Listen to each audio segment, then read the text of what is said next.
நடிகர் விஜயை பார்க்க போய் ஒரு குழந்தை இறந்து போனதை, என் குழந்தை செத்து போனதை பத்தி கூட கவலைப்படாம நடிகரை பார்க்கக்கூடிய பாக்கியம் எங்களுக்கு கிடைச்சிருக்கு. அதற்கு விலையா என் குழந்தைய குடுத்துட்டேன். பரவால்ல.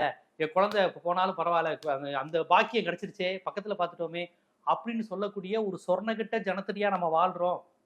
தான் குழந்தை உயிரை விட, தான் சுயமரியாதையை விட ஒரு சினிமா நடிகன் தான் எனக்கு முக்கியம்னு சொல்லக்கூடிய இந்த மக்களுக்காண்டியா நான் பேசுனேன் அப்படின்னு வினோதினி வந்து ரொம்ப என்ன சொல்றது, இது ஸ்லிப்பர் ஷாட் தான், செருப்பு கழட்டி அடிக்கிற மாதிரி தான். டேய் நீங்களாம் ஒரு ஆளாடா, உங்களுக்கு இந்த மாதிரி, ஆனா இந்த மாதிரியான கூட்டத்துக்கு இந்த மாதிரியான தலைவர்கள் தான் கிடைப்பாங்க.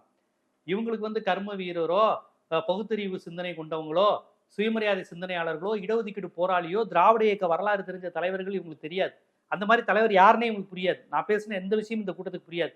விஜய் விக்கு வச்சிருக்காரா வைக்கலையா, விஜய் பேண்ட் என்ன சைஸ் போட்டிருக்காரு, ஷூ போட்டிருக்காரா, செப்பல் போட்டிருக்காரா, தாடி எப்படி இது பண்ணியிருக்காரா, இப்படி பார்க்கக்கூடிய கூட்டம். தான் தலைவனை தாடி சேவ் பண்ணியிருக்காரா பண்ணலையா, விக்கு நல்ல விக்கு வச்சிருக்காரா, இப்படியெல்லாம் பார்த்து தேர்ந்தெடுக்கிற இந்த கூட்டம், இந்த கேடுகட்ட சொர்ணகட்ட மக்களுக்காண்டி நான் கருத்து சொல்லணுமா அப்படின்னு வினோதினி கிட்டத்தட்ட செருப்பால் அடிச்ச மாதிரி சொல்லியிருக்கிறாங்க.